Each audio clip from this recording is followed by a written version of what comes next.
接下来我们要邀请到的是来自于 Coupang Pay 的 Mr. Vivek Jain， 他将会分享新世代零售支付酷澎的先锋之路。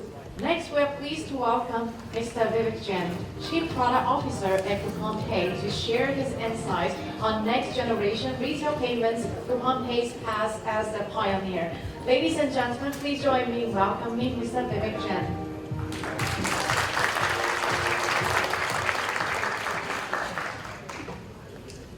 Thank you everyone for the warm welcome. So this is of course Vivek Jain, Chief Product Officer at Coupang, and looks like I have been given the hard job to stand between all of you and lunch. But I have a few slides, less than 10 slides. I'll breeze through them and then we can all go enjoy the nice lunch that's been planned for us. You know, as I was walking up the stage, I realized that I've been through all the stages of a relationship with Amazon. Back in 2012, Amazon and I feel, were dating when I was an employee at AWS in the headquarters in Seattle. Eventually, I moved on, started my own company, and later 2021 is when I think Amazon and I became partners. For those of you who don't know, Amazon ended up acquiring the company I founded that year. And now here in 2025, I feel like I'm a family member who's present at every gathering. So, but anyway, jokes apart, really happy to be here. Looks like we have a lot of people. I'm told that there's a capacity of 600 people here. And last night I heard that AWS got overwhelming response for the event. More than 2,000 of you registered. So congratulations for organizing such a successful event, and really happy to be here talking about next generation of retail payments in our context for Coupang. So to talk about next generation of retail payments, I'll first take a few minutes and walk you through what I believe is the future of money. And once we have that context, then I'll share a little bit about Coupang, who we are, what we do, and why we are growing. And with this macro context, then we'll go deep into next generation of payments. I'll talk about two different very unique case studies from our company, and then towards the end, we'll talk about the hot topic of the day. We'll talk about stable coins and how that's impacting the future and our vision and goals in that space. Okay, so without further ado, let's talk about the future of money and how it's changing. I think most of us would certainly agree that the future of money is digital and is programmable. And many companies are investing in these spaces. Most of us today use wallets. There are online payment gateways. Neobanks are coming up in many countries. And of course now with stablecoin and various CBDCs of different countries, this trend is only accelerating. Economies are wanting to go cashless, and more digital money movement is happening. The second trend, and I think today many people on stage spoke about this, some of the governments are interconnecting for real-time payments, but also there is stablecoin swaps, CBDC bridges being built. So certainly money movement is becoming real-time and it's becoming borderless. The third one, while obvious, but I think is most profound out of the four trends, I feel money movement is becoming ambient. It's becoming invisible. Somehow the money just moves automatically in the background. And we see this every day in our lives. Today if you book a taxi, if you book Uber, and once you get out of the taxi, you just walk out. Somehow magically the money just gets paid to the right person at the right time. And there are many such examples, and if I stretch a little bit into the future, I can easily imagine a world where the card charges itself, pays for the charging, and just keeps running. So I think money movement will definitely become invisible in time to come. I think the other often used word in every boardroom today is generative AI, and I think as agentic flows are becoming more and more common, agents will tell us where to invest, when to pay, how to move money. So I think conversational finance is the future. And in general, I think the summary of what I'm trying to get at is money is becoming more and more like data. Without doubt, today money is programmable, it's instant, it's global, and it's intelligent. And this is the macro context I think I wanted all of us to have before I go deep into next generation of payments. Now a little bit just fun facts about who we are, Coupang. Most of us, a lot of people think we're a large Korean company. One fun fact, we're actually present in 190 countries. We ship various kind of products to a lot of different markets. We have a large customer base. To put this number, this 24 million in context, obviously most of our customers are indeed in Korea. Korea has a population of 51 million, 22 million homes, give or take. So we are shipping almost to every home in Korea. And most of these homes have a subscription from us. We call it the WOW membership. So we have extremely deep penetration in the country. Of course, we are publicly traded in the US. Our financials are reported every quarter, so I'm going to skip that. We are the fastest growing employer in Korea. In fact, one interesting statistic someone told me last week, if you take the next 9 fast growing companies in Korea, add all the jobs they created last year, we added 3 times more jobs than that. So we are really growing fast and very proud of that. Few more slides and then we'll go deep into payments. So about our business, again, I think there's a perception that we are primarily an online e-commerce company. And we invest a lot in that space. Not only are we a marketplace where 200,000 merchants ship various kinds of products on our platform, we also go a little deeper. We provide last mile delivery to some of those merchants. We create fulfillment centers for some of them. And then we go a little bit deeper. We actually buy inventory, sell ourselves. We call that 1P business. And in some unique cases, we actually manufacture our own products, brand our own products. That's called Coupang private label business. But beyond this, we have a few other business lines too.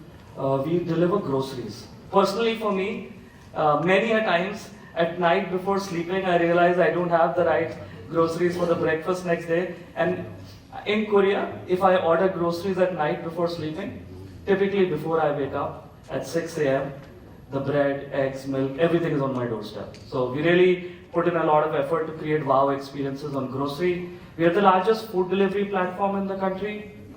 We recently acquired a European business called Farfetch. We have our own brand called Arlux. So we invest heavily on luxury segment. We have an entertainment business. Not only do we license movies, TV shows, we produce original content, kids content, but more importantly, I think the differentiator here is we do a lot of offline events. So any large sporting event that happens in Korea, very often we are the ticketing partner. So whether it's Major League Baseball, large football games, a lot of K-pop concerts.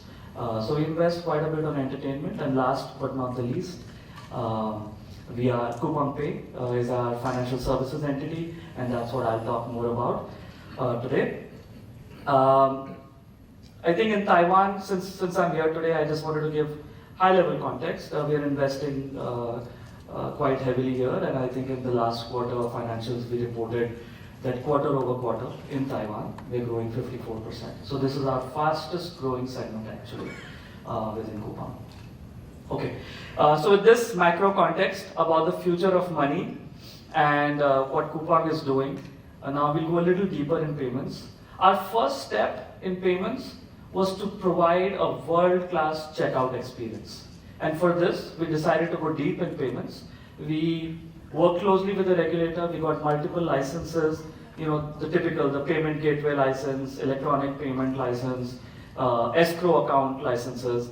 And that helped us build, not just one-click pay, but also, fraud prevention, rewards and loyalty, a lot of unique experiences that did not exist in the country at that time. But over the last few years, I think what we have concluded is that truly to be a next generation retail payment, what's important is to transform from a purely payment company to a full stack financial services company.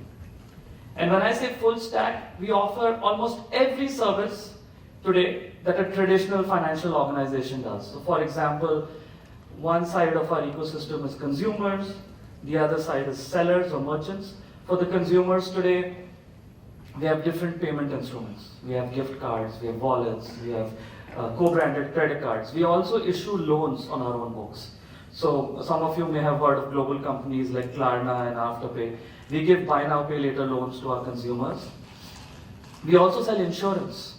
So today, if you buy a consumer electronic device on Coupang, if you buy a TV, a fridge, a washing machine, we sell extended 2-year, 3-year, 5-year insurances and warranties for many of these products. And we give personal loans. On the seller side, some of you may be surprised, we actually do merchant banking. We have liquidity and banking products for our merchants. In addition to creating digital bank accounts and issuing debit cards, we do fast settlement, we do various types of loan constructs. So we truly are a full stack financial services company. So I think my first major point today is that if you want to raise the bar and build a next generation payments company, I think it's important to have this breadth. And that's the first differentiator for us.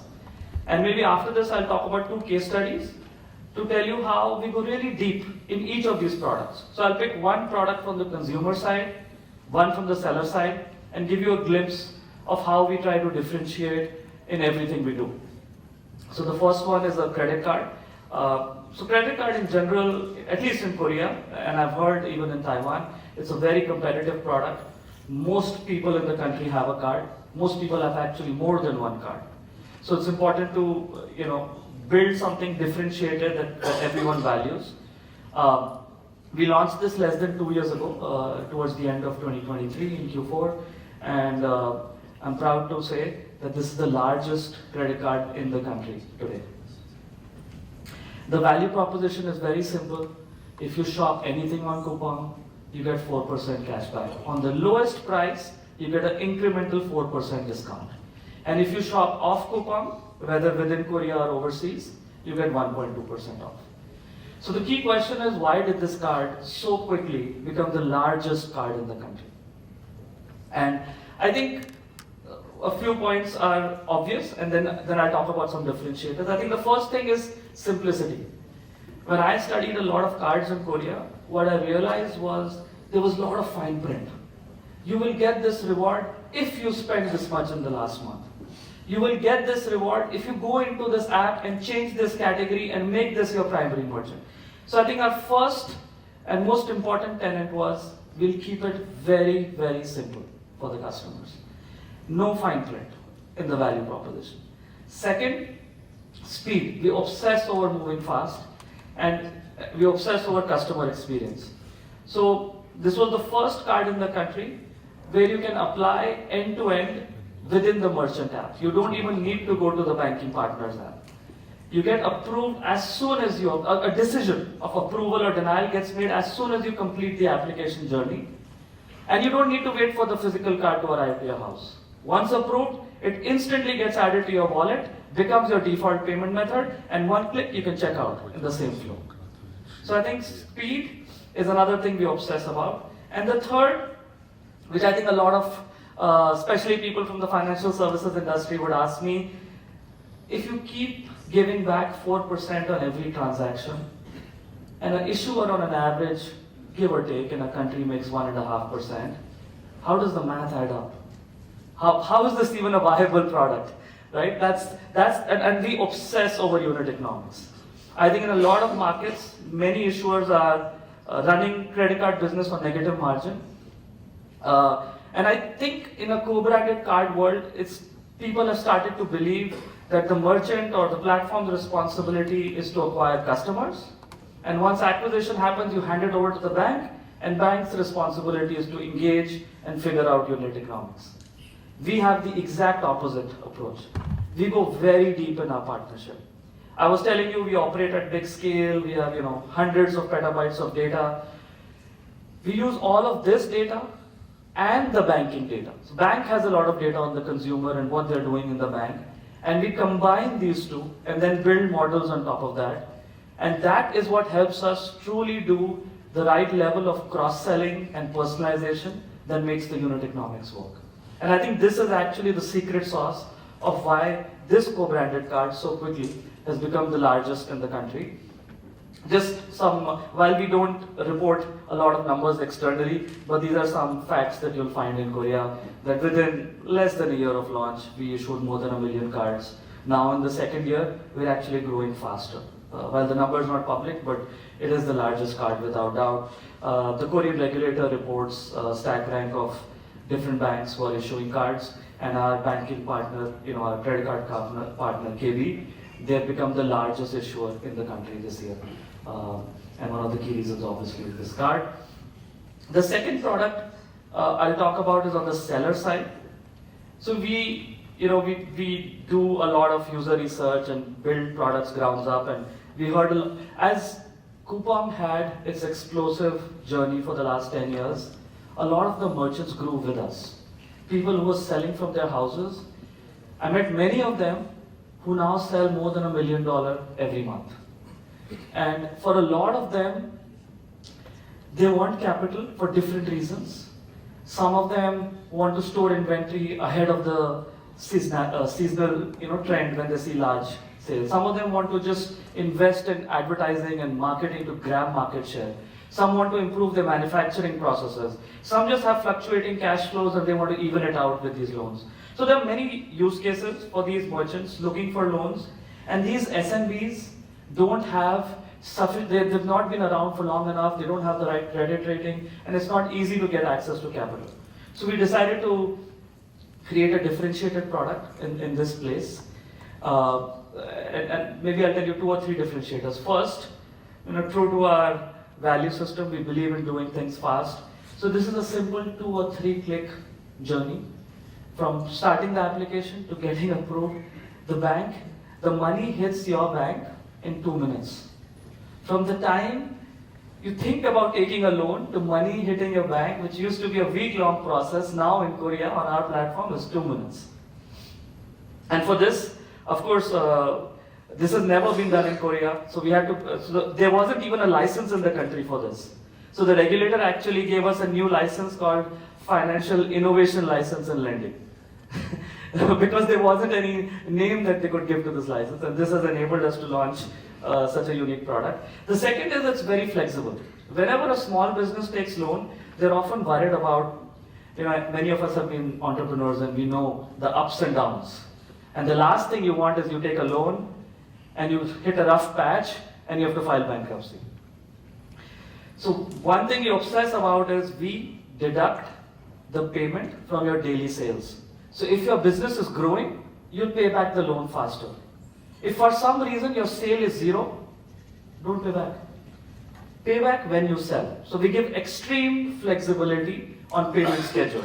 It's directly tied to your settlement that we do every night, and it just happens automatically.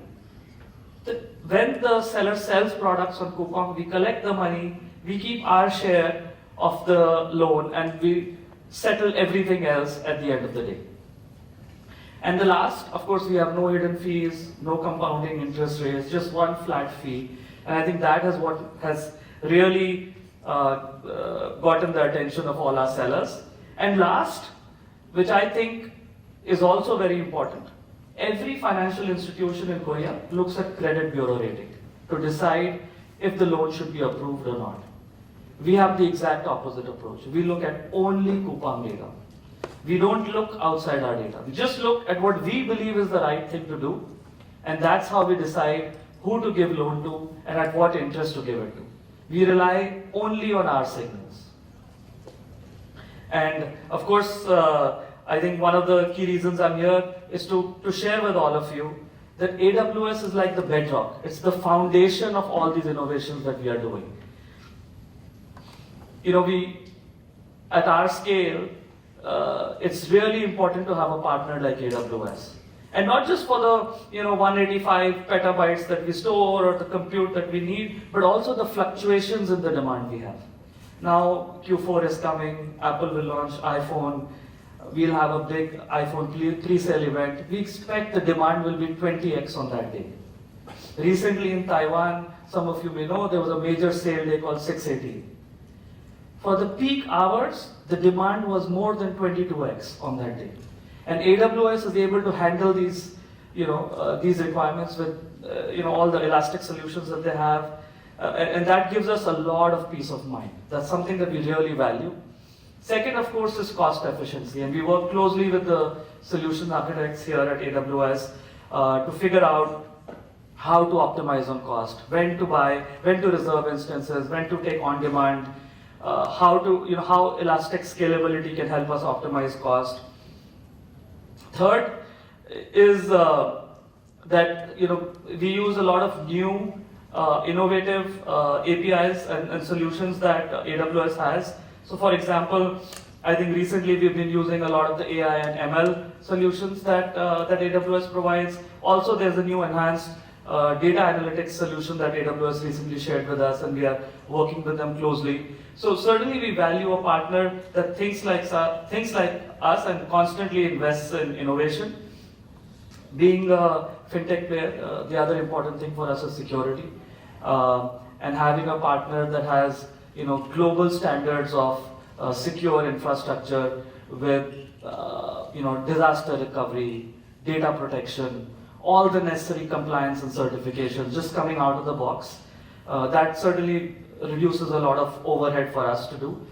And I've been inside AWS long back. We used to obsess back then about 4 nines and 5 nines of availability. Now I can't even count these nines. I don't know, last I heard there was 11 nines of availability among the various AZs. So that's certainly a very, very impressive feat. And I was telling you that we have 24/7 tech support and solutions architects supporting us, so we really value that. I'll skip past these numbers so that we can run through these slides quickly. So yeah, the hot topic for today, stablecoins. I think stablecoins started as a bridge between crypto and the fiat world, but over the years there are many use cases. Some companies are using it for remittances, some are using it for cross-border settlement. We are evaluating it for B2B trade.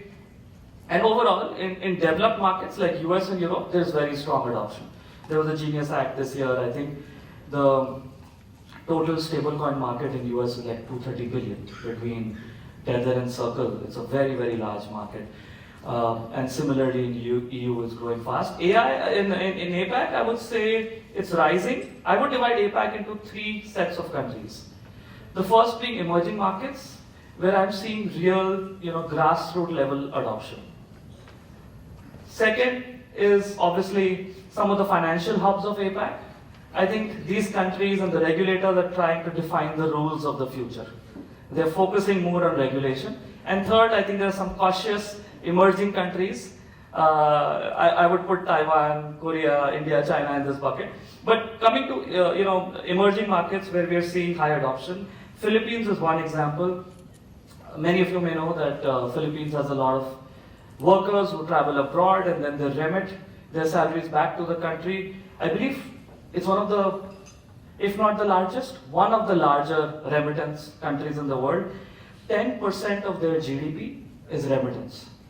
And most of this remittance today is happening using either USDT or USDC, the 2 big stable coins. The second one is Vietnam.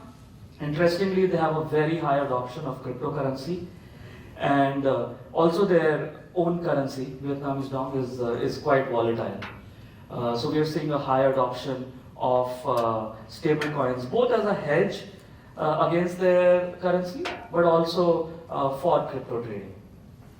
And obviously, I think Singapore and Hong Kong, both the Monetary Authority of Singapore, I think they issued their guidelines in 2023. Hong Kong government has issued in 2024, and I think we heard earlier from StateX, you guys have a license, and I think a lot of activity happening in these 2 financial hubs. For Korea, the recent government that has come into power this year, they are strong believers of stablecoin.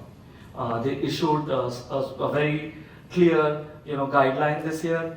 There are a lot of consortiums being planned. I think there will be some investment on issuing side and some on the circulation side, and they will likely be a joint partnership between a bank and a fintech to make this happen. But I think things are evolving. It's too early to say. If any of you are interested in doing something in the stablecoin space in Korea, I would love to talk to you all. We are actively having conversations with a few other players as well. So to summarize, I think there is grassroots level adoption in emerging markets, and Singapore and Hong Kong certainly are leading in terms of regulation and defining the rules. Just to sum it up, last slide of the day, for us, I think we obsess over how can we enable our users to do more with money. And when I say users, not just our consumers, not just our merchants, restaurant partners, the gig economy, all our delivery boys, fulfillment center workers, last mile people. How can we enable all of them through our suite of financial services to do more with their money? And for this, I think we have three tenets. First is, how can we build trust with all these players in the ecosystem with a secure, reliable offering? Second is, obviously I said we reach every house, so we obsess over financial inclusion. Even those who don't have a bank account today, how can we bring them into the formal economy? And last but not the least, we don't chase hype. We carefully want to filter and find use cases that truly are creating value for the end customer. And only when we see real utility do we go down that path and invest. So to summarize, I think financial services for a next gen retail payments like ours, the goal is to have simple, trusted, real-time, borderless payments. That's all from me, and happy to take any questions. Thank you very much. Thank you, Vivek, for your wonderful sharing.